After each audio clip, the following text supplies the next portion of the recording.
Good afternoon, everyone. Welcome to the fourth session of the 2022 Darkwater Project Colloquium, Historical American Art, Whiteness, and the Idea of the American Nation. This week, we are jumping off from Reginald Horsman's book, Race and Manifest Destiny, which I had here a moment ago. And a little later on, we're going to be joined by Metropolitan Museum of Art curator Elise Nelson, half of the team who, or half of one of the two co-curators of Fictions of Emancipation cast, which is on view through March, and which for a few more hours is the most recent Modern Art Notes podcast episode. Excuse me, it's in your it's in the feed as a holiday week episode, one of our best in recent years. Please have a listen. Here's a quick outline of where we're going today once I have this frog out of my throat. We'll start with the easy elision of the phrase manifest destiny, which we all use and indeed overuse. We'll talk about Horsman's book and the close relationship of the two words Anglo-Saxon and civilization. And then we'll look at SMART. Actually, we're going to look at SMART while we do all that. So that'll be fun. My name is Tyler Green.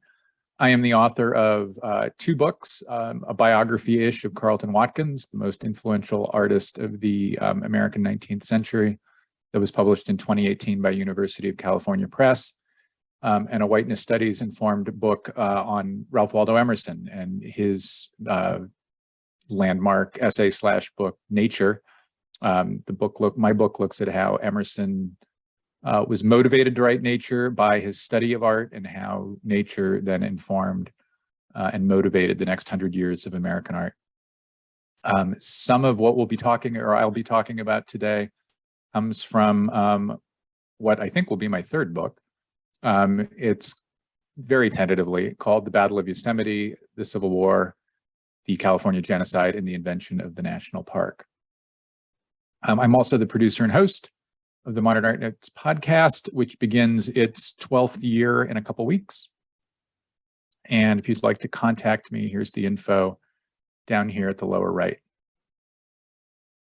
The Darkwater Project was formed by Dr. Kelly Morgan and me at the very end of last year, or in the first couple weeks of this year, to create and join the field in creating an anti-racist American art history, one that reveals and investigates historical American art's role in the construction of white supremacy. We work on Darkwater works on historical American art, which Darkwater defines as art made from, say, between the Boston Massacre in 1770 and the National Harlem Renaissance in the 1930s. Darkwater particularly mines the disciplines of whiteness studies, citizenship studies, genocide studies, and such, and brings ideas and work from that research into the field of historical American art.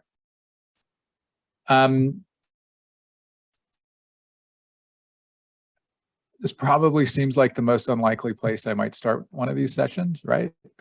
About 3 or 4 years ago, I was lecturing at a large land-grant university, and at the dinner afterward, I was talking with some of the faculty and some of the University Art Museum curators about how to represent American art's participation in white supremacy in galleries and in lecture form in front of students. And everybody at the dinner said, oh, we always do it with this picture / chrome lithograph in the lower right. And I said, well, like for me, that's using American art to illustrate a history that is outside the art rather than, or that the art is illustrating, rather than investigating how art participated in the construction of white supremacy, how it enjoined and extended white supremacy. And that I think the work is to understand how not kind of third-rate illustrations made to be chromolithographs address white supremacy, but understanding how our most important works often, not always, often implicated themselves in the construction of white supremacy. So maybe just using this Gast as an example, maybe instead of the Gast talking about Thomas Ridgway Gould's fascinating The West Wind, which is a sculpture Gould modeled in Florence in 1869, and which he delivered to its commissioner, Congressman Demas Barnes, who was a wealthy patent medicine manufacturer. Historians of American art collecting might notice that patent medicine manufacturers pop up a lot. Barnes installed this sculpture in his Brooklyn home no later than early 1870, because that's when we know that because he opened up his house to show it off, and the press in Brooklyn and New York and Boston and as far away as Chicago all wrote about this sculpture. Gast was living in Brooklyn at the time. It's very likely that he read about Gould's sculpture. Yeah. So let's zoom out to talk about how American art didn't only reflect American imperialism, as in the Gast, but how it engaged with and informed its idea of itself as an expanding power. And as we get started here, I'll remind you that for a number, several hundred more times, several hundred more times people are downloading the audio-only version of these sessions or watching the YouTube version of these sessions than are attending live or than are able to attend live, judging from my email. So I'll be reading some of the Horsman quotes as relevant as we go through here.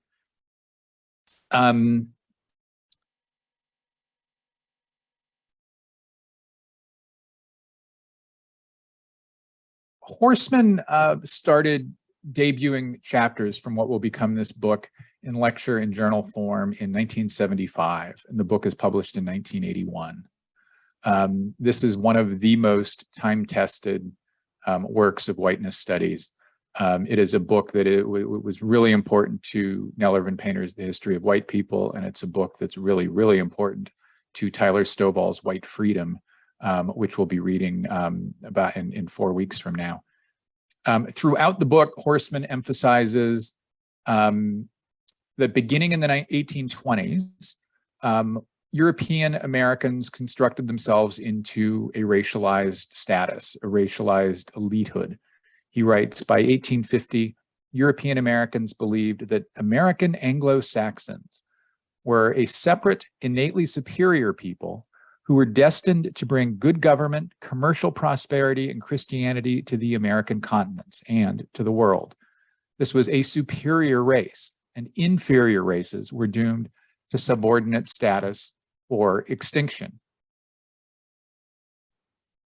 For 19th century European Americans, and for us, Anglo-Saxonism is inseparable from the 19th century European understanding of civilization and its advance. The innate greatness of Anglo-Saxons isn't only in England or the Germanic states and how some Americans personally and individually descended from Anglos or Saxons. But America's greatness goes back, is because America is extending a greatness that goes back to the earliest human times. Or as Horsman puts it, in moving west, which Americans, if we go back to our Emerson believed Concord was the first American West. So Americans started moving west in the 1620s and 1630s. In moving west, American pioneers were perceived, both in Europe and America, as continuing a movement of civilization that had been continuous since the earliest times. Throughout European history, the West was thought of as the region in which lay the land of eternal youth and happiness, as an area for the destiny of nations. Civilization appeared to be passing from Asia Minor to Greece to Rome and across the Atlantic to the New World. This joining of Anglo-Saxonism to civilization is crucial. It's going to come up again and again this week. A key font of these ideas, especially for European American North Americans, is this man, Bishop George Berkeley. And for today's purposes, I want to begin with Berkeley and 1726. This is a painting of Bishop George Berkeley, the first painting indeed to enter the art collection of the University of California at, yeah, that one, Berkeley. It was painted by John Ferguson Weir, who at the time was the curator of, I think, Italian art at Yale, and of course also a painter. Note two things about this painting. Behind Berkeley, there is a path into the wilderness, and on this kind of granite column on which he and his book, we'll come to that book in a moment, is leaning, is the phrase, "Westward the course of empire takes its way." Of course, that is the beginning of the verse for which Berkeley's 1726 book, Verses on the Prospect of Planting Arts and Learning in America, is best known. Berkeley was a Scottish Anglican bishop, traveled to Bermuda to open up a school that would teach missionaries and ministers. And while he waited for kind of that project to come to fruition, he sailed up to Newport, Rhode Island, where he established a gulag. And in the midst of all that, he writes this book. And the verses for which the book is best known today are these: "Westward the course of empire takes its way, the first 4 acts already past. A 5th shall close the drama with the day. Time's noblest offspring is the last." If the Weir representation of Berkeley looks familiar, it's because it's from this painting, one of the first important paintings in North American history. John Smybert's The Bermuda Group, now at Yale. This here in the background, staring out at us, is Smybert.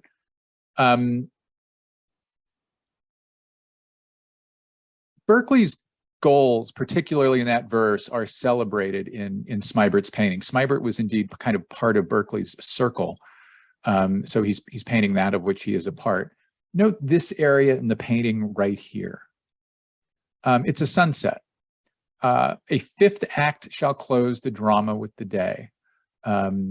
Civilization, as we will see in both American political speech and in Berkeley and in art, civilization always chases the setting sun. As Horsman puts it, even in colonial America, the ancient idea of the westward movement of civilization had brought dreams of a great new empire on the North American continent. We will see a few more sunsets today. So, Anglo-Saxon. What does Anglo-Saxon mean? I mean, it's a phrase we've all heard for our entire lives, I think. But what does it mean? Horsman writes that the phrase seems to have entered North America in a certain amount of usage in the late 1810s, but it doesn't become widespread in the United States until the 1830s, when it was popularized by America's leading white race theorist, Ralph Waldo Emerson. And by the 1840s, European Americans are using it quite commonly to describe themselves in contrast to other people in North America, in contrast to Blacks, Native Americans, Mexicans, and then in the late 1840s and afterwards, Californios, and also to differentiate and separate themselves from Spaniards and people from Asia, including those in the Sandwich Islands, today's Hawaii. The primary difficulty in understanding what the heck Anglo-Saxon means, even for scholars of Anglo-Saxonism like Horsman, is understanding it, even though the phrase is a complete invention. In a way, it means people of English descent, and as a way of joining people of English descent and Saxon descent to various other ideas. So from England, 19th century Americans, white Americans, believed they got an interest in commercial prosperity and economic growth. Also good government and a certain strain of republicanism, maybe not self-government, but a republicanism by which the state recognized certain individual liberties and laws. From German philologists, Anglo-Saxon, 19th century Anglo-Saxon theorists, took the idea that European Americans were the descendant of west-moving Aryans, people I believe we met last 2 weeks ago, people who lived in the Black and Caspian Sea region, who carried civilization west out of the steppes and into Northern Europe. These were the people who moved into the Germanic states, so went 19th century philology, and revitalized the Roman Empire, enabling Rome to itself move out of Italy, west into Gaul, west again into England, and then for the English to cross the Atlantic and enter North America. This philology was kind of a philosophical adjunct, as we discussed 2 weeks ago, to Enlightenment science, which was dedicated on both sides of the Atlantic to establishing Anglo-Saxons as a distinct and elite racial type, an idea that, as we know, continued to have broad currency in Europe into the 1930s and 40s, and in many ways still does both there and here. I mentioned this a moment ago. In the European American construction and usage, Anglo-Saxonism will be inseparable from the word civilization. I can't tell you how many times, reading, for example, through the Congressional Globe of these years, you see a congressman or a senator take to the House floor or the well of the Senate and talk about good Anglo-Saxon stock for a couple sentences, and then immediately pivot to talking about civilization and the need to continue the march toward the setting sun. We'll see an example of that in a moment. European Americans also believed that they had a special personal duty to their forefathers, who of course were white Europeans, to perpetuate civilization and to infuse it with the North American reinvention of self-government concepts. These ideas come together in a powerful stew that dominate American political thought for at least a century. Horsman also, raises the interesting question, and indeed, when I first read the book, I remember thinking to myself, why isn't being American or being a United States citizen enough? And Horsman points out that Romanticism, including Romanticism brought into North America by Emerson and the Transcendentalists, believed that individuals, nations, and air quotes, races were all endowed with a specific and inalienable spirit that distinguished them from all others. It's kind of a nice romantic idea, he says sarcastically. Ergo, what distinguished Americans? European Americans were already insecure about themselves and their nation vis-a-vis the old country. Europe's nature was greater than America's, they believed. Europe's mountains were bigger, they believed. Europe had more history, they believed, more cultural achievement. So they manufactured a racialized link to the old world and created a shared, racialized, and allegedly superior heritage. And they called it Anglo-Saxonism. This shared racialized heritage allowed them to develop what Horsman calls, in a phrase I've found myself using a lot in the last couple of years, racial confidence. And then, as European Americans move west across the continent, they will first apply this racial confidence to Native Americans, or most perhaps. One other keynote that I can't resist noting, as I'm something of an Emersonian, the key transatlantic carrier of this construction in the early 19th century is Thomas Carlyle. The great American popularizer of Carlyle is Ralph Waldo Emerson. For Carlyle, the earth was empty, quote, empty, that's Carlyle's word, until it was settled, farmed, and governed by Anglo-Saxons. It's easy to see why this idea was so popular to European Americans in North America who had racialized themselves into innate superiority. So just to kind of put these ideas together before we look at how they function politically and how art worked with politics. To get Anglo-Saxon, European Americans joined the Anglo and Saxon love of liberty to Anglo good government and commerce, believed that the Saxons had also helped revitalize Greek and Roman cultural achievement, and that North Americans could too. And of course, European Americans were ever fascinated by their own reinvention and expansion of Roman republicanism.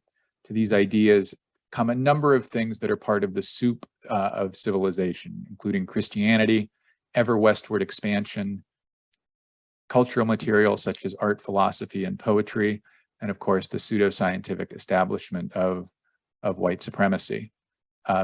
Remember, George Berkeley himself had said, and indeed it's in the title of that 726 book, that art and cultural creation was crucial to the success of civilization and a people, that those people being Anglo-Saxons. Political success, the success of republicanism, economic growth, art and culture, all of it was tied together in this package of Anglo-Saxonism. And so these ideas both migrate into American politics in the 18 teens and then really explode into American politics after the War of 1812, when America, after a period of disagreement with the old folks, is looking for commonality again. So take, for example, an 1825 congressional debate about whether the federal government should encourage settler colonialism in Oregon, which was both home to Native people, as it had been for 16,000 years, and which at that very moment England was claiming for itself. The speaker here is Senator James Barber of Virginia. 10 days after giving the speech, he will become John Quincy Adams' Secretary of War. Barber is interesting for a couple reasons. I'm still working on the genealogy, but I believe that Barber's nephew, George Barber, will be one of the 3 federal commissioners that in 1851 the United States government appoints to dispossess Native Americans up and down the state of California. The first place George Barber and his 2 fellow commissioners will be active is at Yosemite and on land owned nearby by John and Jessie Benton Fremont. 50 years ago, Barber says, the valley of the Mississippi was like the present condition of Oregon. It is now teeming with a mighty population, a free and happy people. Anglo-Saxons' march onward, therefore, to the country of the setting sun is irresistible. All the parts of the great whole, the whole being the North American continent, will have been peopled by our kindred, carrying with them the same language, habits, and unextinguishable devotion to liberty and Republican institutions. Already in 1825, the soup is coalescing. Does soup coalesce? Somebody will send me an email about that, I'm pretty sure.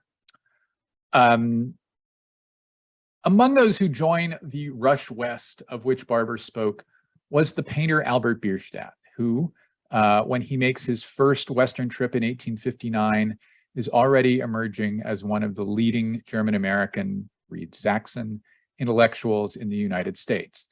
At the end of 1862, a few years later, Bierstadt is looking to go back west, and in December of 1862, during the absolute disaster for the Union that is the Battle of Fredericksburg, Albert Bierstadt goes to Goupil's Gallery on Broadway in New York City and sees Carleton Watkins's 1861 pictures of Yosemite. Bierstadt immediately decides to go there for himself. Bierstadt, having no small plans or ambitions, admires the way Frederick Church has traveled in recent years, which is to take a leading American essayist or author with him who will write about the trip and prepare the ground for the paintings that the artist will make. So Bierstadt rounds up famed essayist, author, and a hashish lover. I knew I was going to mess that up. Hashish lover Fitzhugh Ludlow. And in the spring of 1863, they head out overland across the heart of the continent, or so I've read. Ludlow will write about the journey for newspapers and magazines on both coasts, and his writings will be compiled by him in an 1870 book. You see the frontispiece of the book right here. Bierstadt made 2 paintings to be made into engravings for the book. One we'll see a little bit later on. This one made in the late 1860s, and the painting now in the collection of the Santa Barbara Museum of Art in California, shows Mount Watkins and Mirror Lake at the eastern end of Yosemite.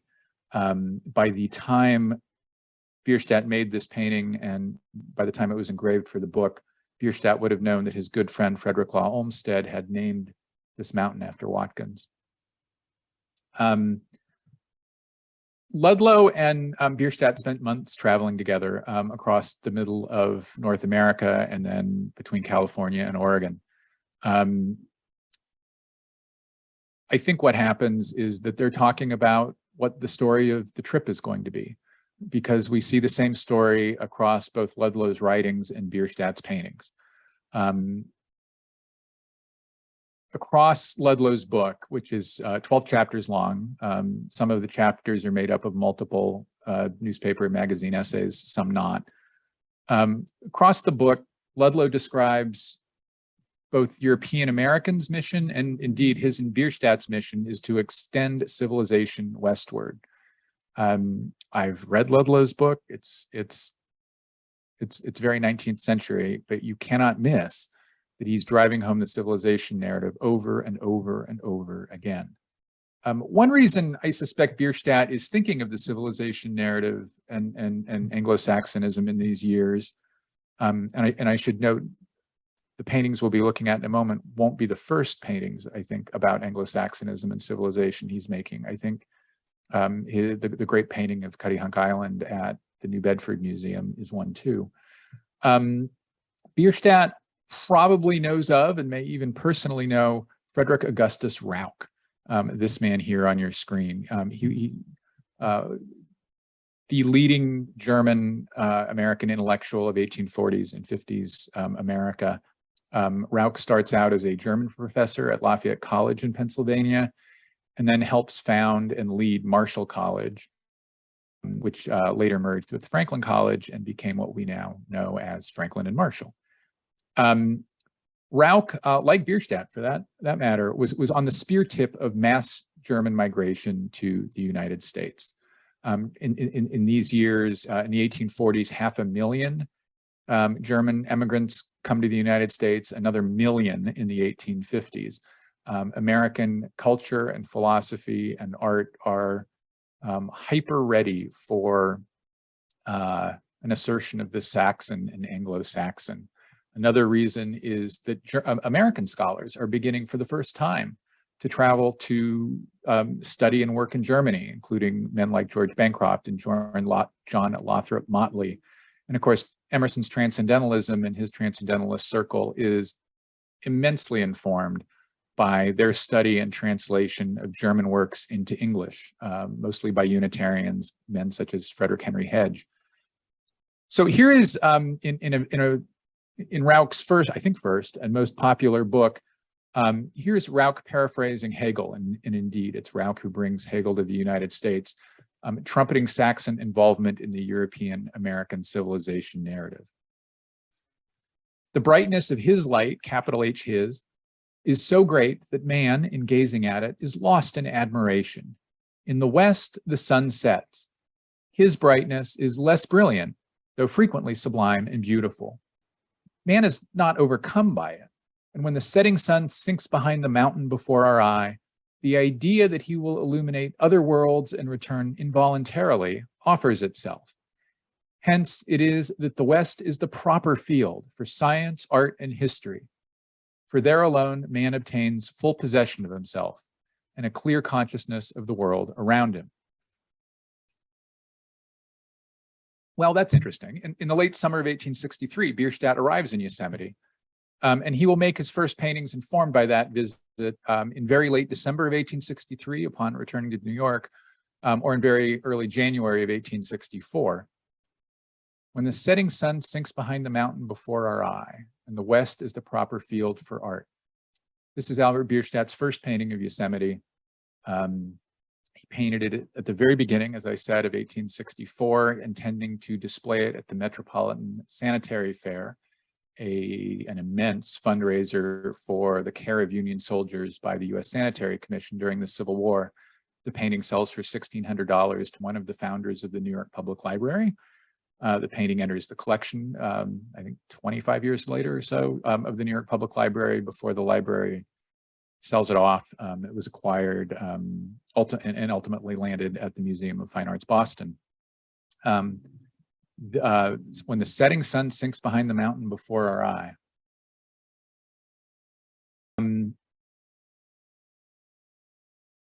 This painting is about 20 inches wide. Bierstadt had to paint it quickly. The Metropolitan Sanitary Fair was supposed to open in late March. It opened a week or two late. I suspect Bierstadt also wanted to get this picture into the fair quickly because Frederick Church was not showing a new picture in the fair. But the next year, Bierstadt will make the ultimate version of this composition, one of the greatest American 19th century, Looking Down Yosemite, now in Birmingham. In working on my next book, I prioritized, or tried to, figuring out what the first pictures of Yosemite Bierstadt made were, understanding what ideas he was addressing right away when he got to Yosemite, or when he got back to New York after going to Yosemite. And after a lot of legwork, Bierstadts are really hard to date, I realized that with a single exception, all of his first paintings of Yosemite, the paintings he's making in 64 and 65 and 66, are sunset pictures. He is going all in on the following the setting sun Anglo-Saxon civilization narrative. We see that and it's important for Bierstadt to not just do that, but to spread this idea with the broadest public he can reach. The first chromolithograph he makes, informed by his visit to Yosemite, is this one down here in the lower left. This is likely the painting on it. It sold at auction a few years ago. This part of the painting down here is likely a contemporary reconstruction.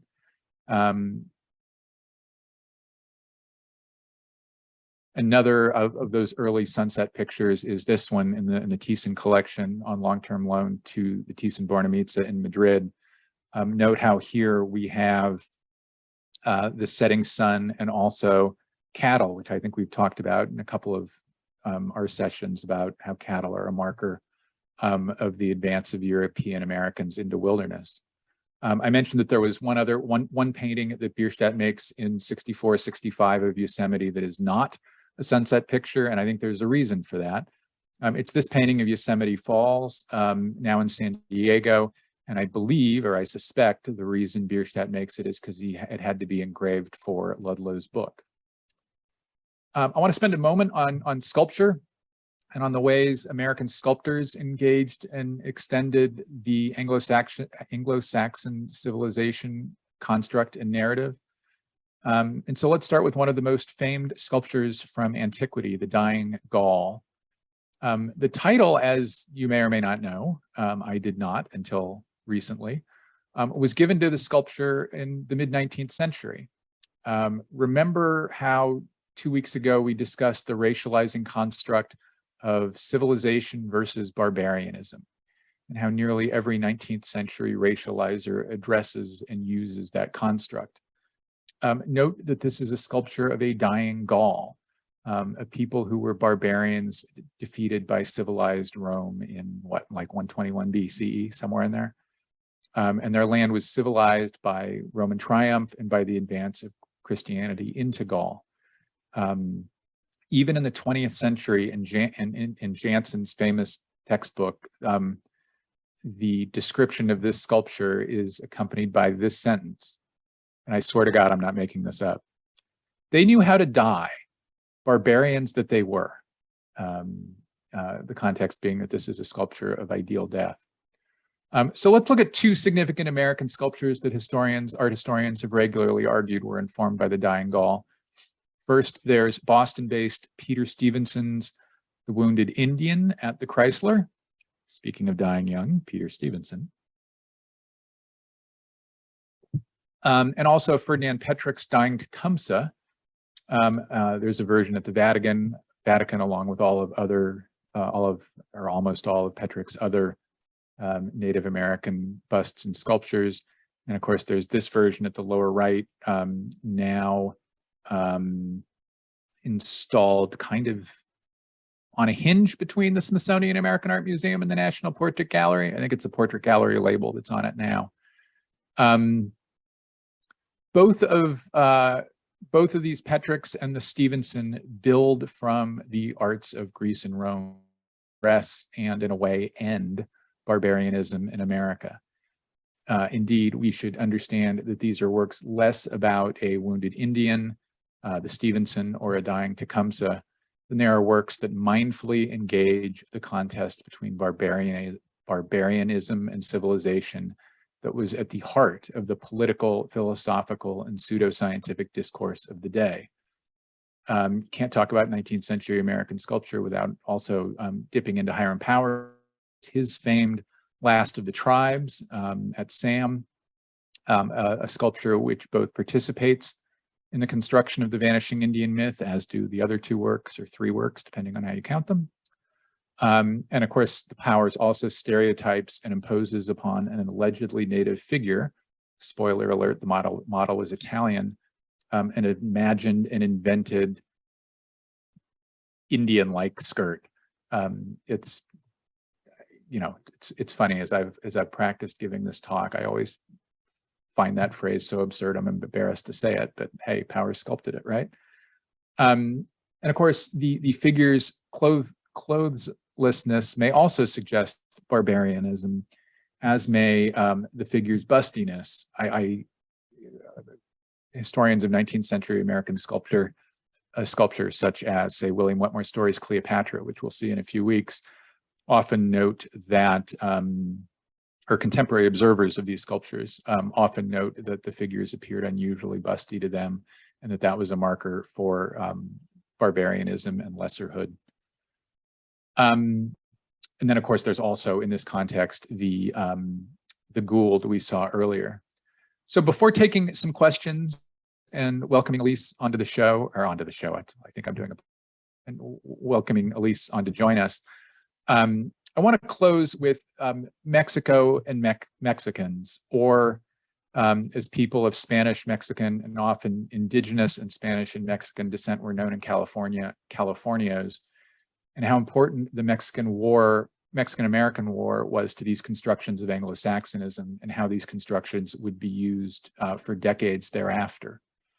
More than many other authors who often ignore the Far West in these constructions, quite compelling, argues for the importance of the Mexican-American War and the Far West itself in America's construction of Anglo-Saxonism.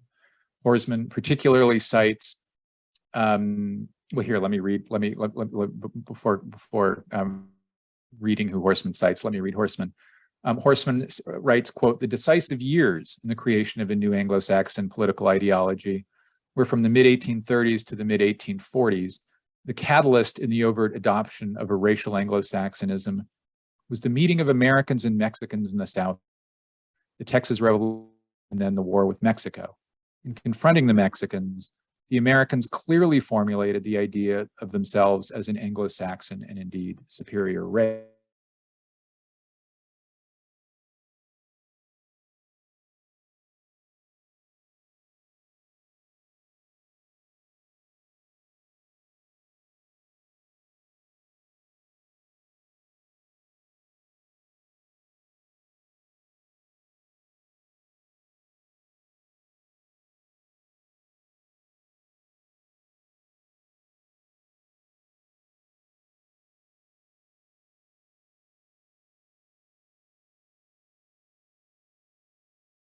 Thus to become prepared to receive the people and laws of the United States."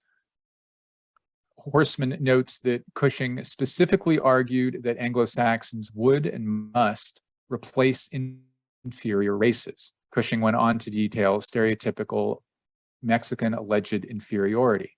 Mexican women were loose and easy. Mexican men were lazy. In the mid-1870s, so a full generation later, California's second or third most important painter of the period, Charles Christian Nall, accepts a commission from Big Four railroad lawyer Edwin Crocker. Of course, the Big Four were Crocker's brother Charles, Mark Hopkins, Leland Stanford, and Huntington. I've only written about those guys in a book. You'd think I could do it off the top of my head. So I think there were contemporary reasons that Crocker and Nall were revisiting these old Anglo-Saxon tropes. One, the Big Four and Edwin Crocker were in the process of planning and constructing the Southern Pacific Railroad, which was the transcontinental line that would run across the southern tier of the United States, joining the South to California. Most of that line ran through a region still substantially populated by non-Anglos. And I think that the characterization in Noll's paintings, and by the way, these are both immense paintings and they are the same size. I'm giving you one bigger than the other because this is the best I can do image-wise for this one. But the characterization in Noll's paintings, I think, had present-day relevance in the life of Crocker and his brother and their colleagues. This is the Chinese exclusion era, and the same false stereotypes that white, allegedly Anglo-Saxon Californians, the same types that the Mexicans and Mexican Americans were now being applied to Chinese. These paintings are substantially an argument for a further othering of another people, that arguments for othering remained useful even after European American Californians had substantially Mexican down the state. I'm going to pause here to take questions. If people have questions, and then Elise and I will chat. People have questions. Is my sound still cutting out? Are we back? I think I'm back. I've noticed Zoom does that a bit. If people have questions and would like to ask to unmute or ask a question in the chat, we can do that now.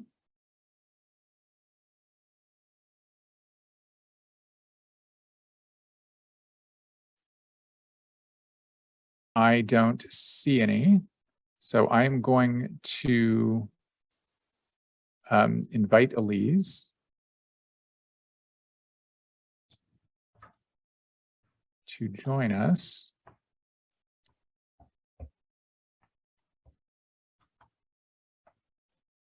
Hi, can you see me? I can hear you, working on seeing you. There, now I can see you. I think everybody can see you. Welcome. Thank you for joining us.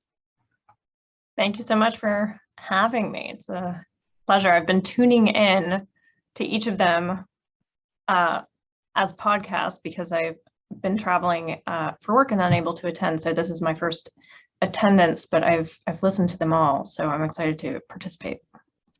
Well, your show is the critical and audience hit of the season, which I'm sure everyone in your museum expected, right?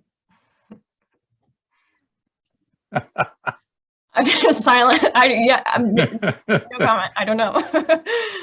So I wanted to talk about that a bit. I imagine it was a lot of work getting institutional buy-in for the sort of thing that large American art museums typically not done, taking a point of approach that American art museums have typically avoided taking.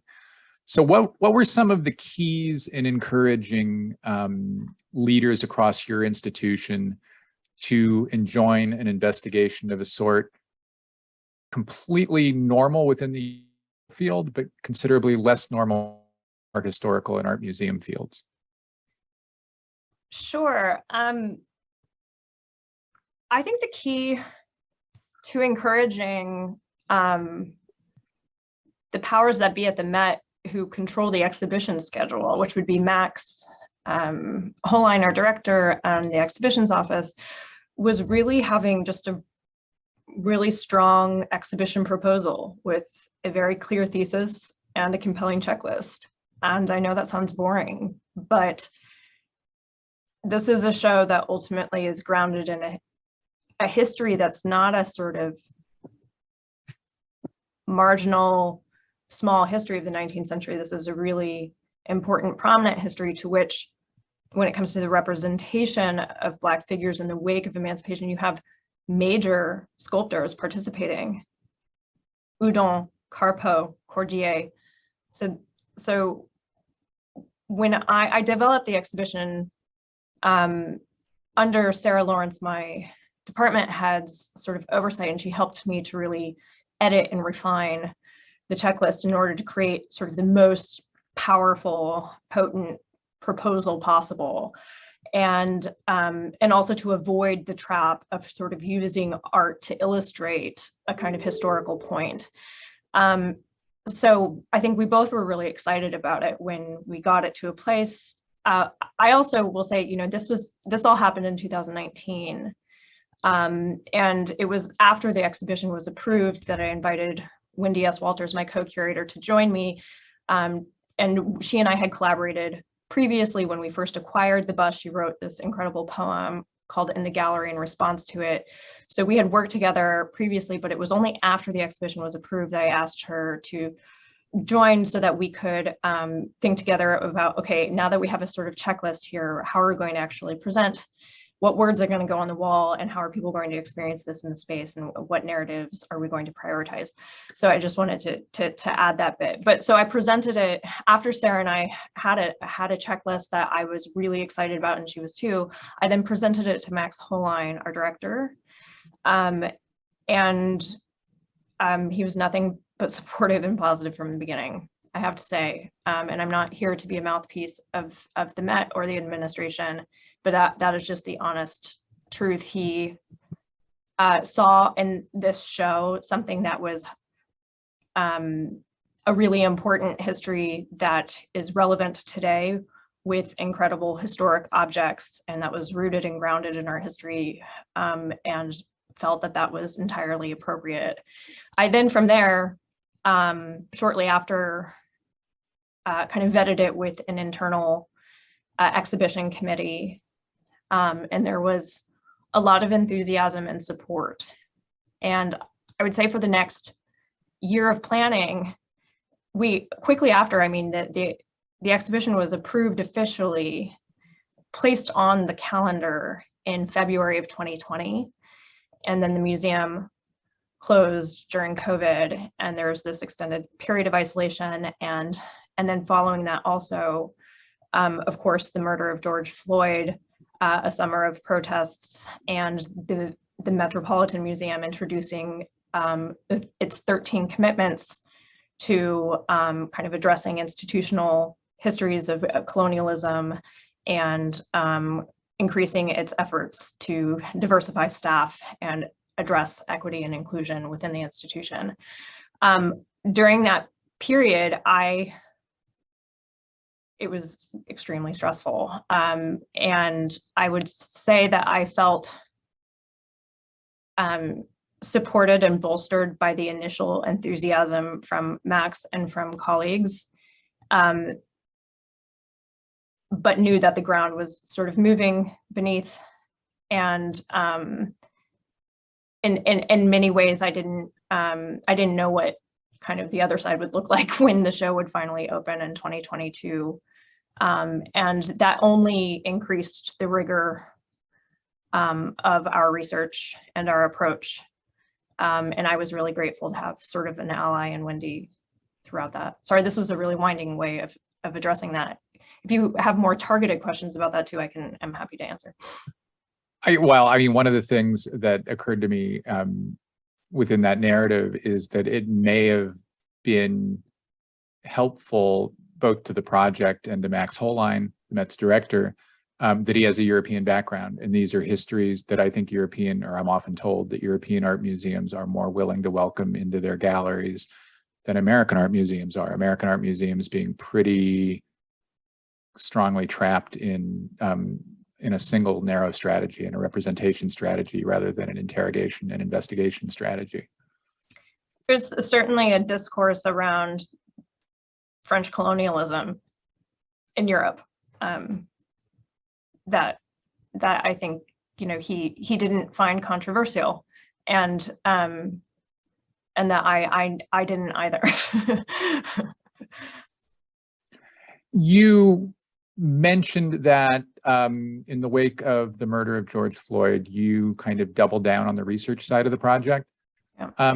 How so? What did you do or add or re-emphasize or re-emphasize as America changed and the calendar, the COVID calendar, you know, the shuffle happened, however we want to call that? Yeah.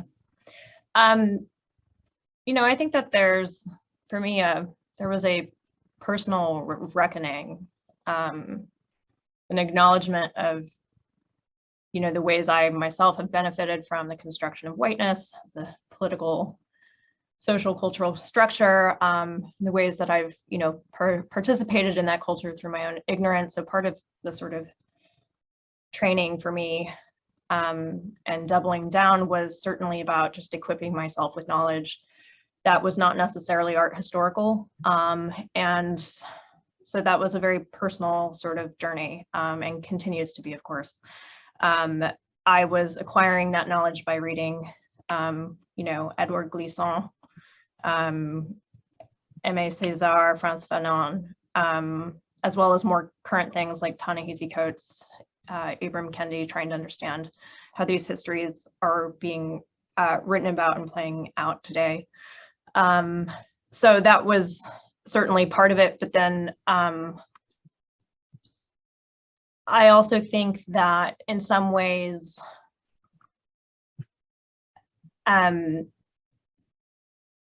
there was just more, there was more self-awareness in the project, period.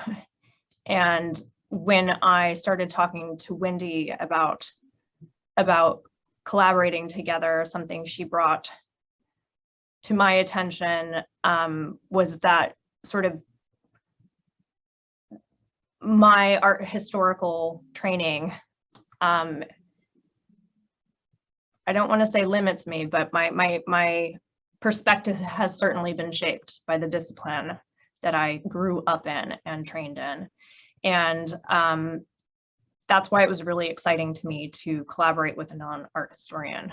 Could I stop you there and jump in for just a second? Because I wanted to ask about how you compare the work you did for this show to your art historical training, and how your art historical training did or did not prepare you for what this show ended up being.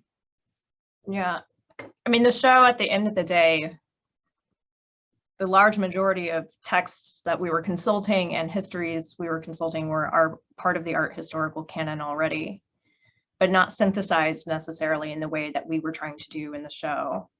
And I don't know where the Americanist lies in this, but I feel lucky that in the last 10, 20 years, there have been a number of really strong scholars writing about French colonialism and integrating histories that were extremely helpful to the project. One thing about my own training is that, I think art history is very much about the historical record and the archive. What we create narratives based on our hard, labored archival primary research. And that is the sort of truth or fact or history that we tether our analyses to. And so for me, that's been about, visiting artist inventories, biographical accounts. And what I quickly came to terms with through my, collaboration with Wendy was when it comes to histories of representation, the archive tells us a partial and biased account, and that those representations are constructed and are the product of their makers and of their audiences. And if you only construct a historical narrative from the archive without also addressing the dynamics of power that shape that archive, you will be, participating in advancing racist histories or accounts of history rather than untangling them. And so that was, for me, a sort of art historical reckoning, and a sort of exciting problem to confront. What's interesting is that in the case of Carpeaux, where there have been absences in the archive, those absences have been largely filled by positive presumptions about Carpeaux, about his, alleged humanist intentions, or that he himself was an abolitionist. And Wendy's essay for the book, she kind of talks about this tendency to, cling to archives, but then when there's a lack of information, to make positive speculation about the works that we admire the most. And something this project sought to do was to just sort of broaden our art historical, broaden the research, and in order to not make any assumptions about what we don't know about Carpeau's intentions, but rather to situate this clearly within a broad historical framework of what we know about where it landed and this moment in French history at the intersection of histories of colonialism, capitalism, ethnography, etc. I don't know if this will show up on the screen. Not so great. Silencing the Past, a terrific book on the on the archive and the construction of the archive and how we might consider it in a post-colonial era. You mentioned Wendy Walters.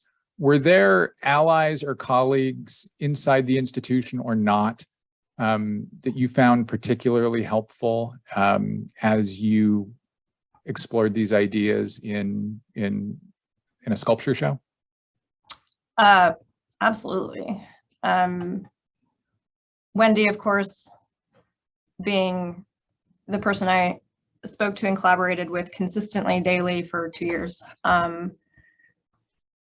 We also worked with an intern who's a graduate, a PhD candidate at Columbia named Rachel Hunter Himes, who was such a fantastic collaborator, and I would consider absolutely an ally in this work.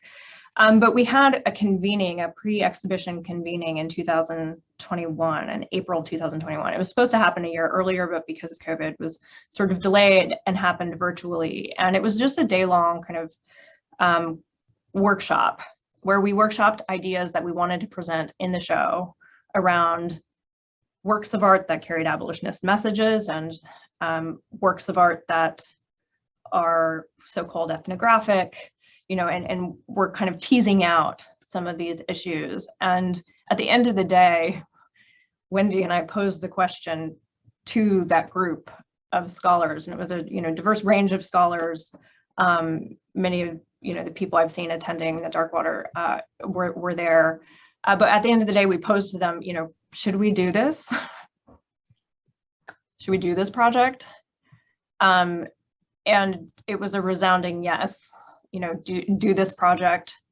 It's going to be hard to actually realize, but do it. And that's another area where we felt we had support and allyship from this group of people who don't have anything. They don't have any sort of, agenda within the Met, and we felt that they were kind of honest interlocutors in this process. So there's that, and then I would also say, scholarship. For me, I found when I was there were many periods of self-doubt throughout the process. But reading is helpful for clarifying where you are standing on something, and again realizing that histories of colonialism are not sort of politicized. They're history. They're not things that I'm politicizing today. They're histories, and I can present them with the same confidence I would present anything else. But so for this, I was reading Anne Lafont's Art and Race, which she just published in 2019. Roxanne Wheeler wrote about the complexion of race. Charmaine Nelson, Adrienne Childs' dissertation on exoticism and ethnography, and then she wrote for the book James Smalls's incredible essay on ethnographic sculpture as colonialist practice, where he addresses Cordier and Carpeau, and his text was so influential, so he also wrote a lengthy essay for the book. So those are art historians whose sort of voices were in my head, and some of them I was actively collaborating with, but others who it just felt like the backbone of what we were really doing. As a consumer of the material around the show, it occurred to me, I don't know if this was an intentional strategy or not, that one of the strengths of the project, and one that would have made it stronger within the institution, is how many people you enjoined outside the institution to be a part of the project. I don't know about the phrase, you made sure that there were experts in multiple fields who had your back, but you built a team that was like, a dream team of the stuff. I was really honored they wanted to work on it, genuinely. I will also say another area where it's sort of beyond traditional art historical parameters is sort of like capitalism and art. And so another collaborator who was, part of the convening, and she was a fellow at the Met at the time, was Caitlin Beach, and she also wrote for the book, does a really incredible job of thinking about the reproduction of Carpo's bust, Why Born Enslaved, because it was reproduced in many media and different scale, and the problems that occur when a bust of an enslaved woman becomes a marketable luxury good. So yeah, I think you have allies in the scholarship and it's the scholarly field. And then internally, because it was created during a period of extreme isolation in COVID, it was difficult. I won't sugarcoat that. It was difficult and isolating work, but I definitely there were curators in different departments who very early on I started talking about the project with, a few in modern and contemporary, a few in the American wing.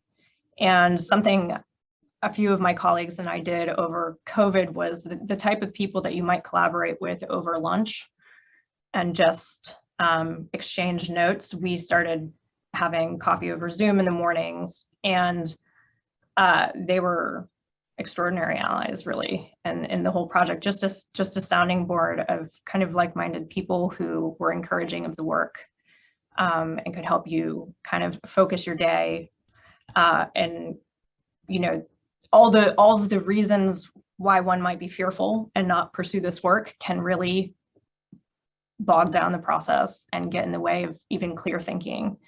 And so trying to find ways to start the day on a positive note where I felt supported, even just by reading some of that scholarship, was something that I did. I do that a lot too in my work on the California genocide, and it matters a lot. Yeah. The catalog, I just want to spotlight. It's the Met sells it for $25. I cannot recommend it highly enough. You can find it under $20 if you surf the interwebs. Before opening it up to everybody else for questions, my last question is about the success of the show. And the show has been an over-the-top hit among visitors. It has probably, maybe definitely, been the biggest critical hit the Met has had in years, which is just been, it's been a lot of fun to read about. How has the institution responded to the critical response to the show? And do you think that the critical response has motivated or informed what the institution might be willing to do or explore in the future? Thank you, first of all. I can't speak for the institution, but what I will say is that my sense is that there is a commitment to projects such as this, from Max in particular, from our director in particular, with the recognition that these projects are also divisive within the museum community, mainly being sort of the patron class versus broader audiences, and that exhibitions such as this there's a false perception that exists out in the world that work like fictions of emancipation is politicized, whereas other subjects are politically neutral. That is false, of course. But so therefore there's support for it and eagerness, but also a recognition of sort of how delicate it can be in our current sort of philanthropic system in particular. And so I think there's support from the director. I think it's up to curators to propose new projects that engage with power. And, you know, I think there's a lot of trepidation, reasonable trepidation about could exhibitions that confront histories of power or colonialism really ever fly or find support in my museum, whatever that museum may be. And I guess a question I would pose, and this isn't an accusation because I don't know the answer to it, but is how many exhibition proposals have been turned down? You know, as in how many curators are really actually proposing and developing these exhibitions and seeing them turned down? Because I was pleasantly surprised by the support from the director at the Met. And there's, I think it's often, a lot of times it's, you know, people reporting into the director who are the most anxious. So it ends up sort of being on us. So anyway, so sometimes I take the eerie silence that surrounds me with this project to be a sign that my colleagues are somewhat ambivalent, but I hope I'm wrong. And I think there would be support for projects like this if we do it. There's again this idea that we need to sort of balance exhibition agendas or schedules with different types of projects, which of course I agree with that. But then you can have these false sort of buckets where you're like, okay, here's projects that are about, you know, again, politicized topics, and here are projects that are not, and that's the part that I reject. Love it. Thank you for that. I'm going to unspotlight you because that will enable us to see, or I think enable me to see people raising their hands with questions. Questions can also go in the chat and I will read them out. So if people have questions, please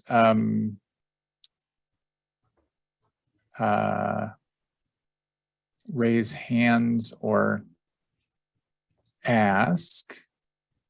It's funny, Zoom has turned off everybody's camera for me this week. So I'm not sure I can see hand raising in the same way as in prior weeks. I'm moving my mouse around to see. I was just thinking about what you said about just like the critical aspects, you know, reading in the news, you know, different papers or journals about it. And I have been very grateful for the attention given by journalists that I respect, not for giving glowing reviews, but just for seriously engaging with the material and giving it, you know, putting, you know, ink to paper and really engaging. And I have a newfound respect for the importance of journalists because they then in turn kind of give the museum more confidence to pursue projects like this, right? If the museum doesn't get a sense of where the general audience and general visitors and critics lie on this stuff, then they only have sort of, you know, patrons who are kind of consistently being vocal. And so it was really heartening, not just for this project, but I think for the field, to see that, you know, that kind of embrace of a really different type of exhibition taking place at a large institution. So I think a lot of us have experience with how little people politically and culturally constructed into whiteness enjoy discussing race and racialization. And I was struck by how much of the critical engagement with your show was from white critics who seized upon it as an opportunity to foreground conversations that for many of them had not been in their criticism. And I think that that represented a necessary or needed acknowledgement of how the Met and you and your collaborators were leading in a way that we need more art museums. I mean, art museums are in, you know, virtually every city with a beltway, a leading public forum a leading public place for public discourse. And within that role, there is more than impressionism. Like, you know, I love me some water lilies, but I love having my feet on firmer ground too, right? And I thought that the way the show and your collaborators in the institution led by providing a forum, and then the forum seized upon it, I thought that was really, really important. I'm going to do one last check for questions. I don't see any hands up, so I'm going to thank Elise for joining us. Thank you. Thank you so much. And thank you, everybody, for joining us. We'll have the YouTube of this up. Depends a little bit on when YouTube processes the video. No later than Monday, hopefully sometime over the weekend. And the audio will be in the Modern Art Notes podcast feed on Monday, probably around 3 or 4 p.m. Thanks very much. See you all in 2 weeks.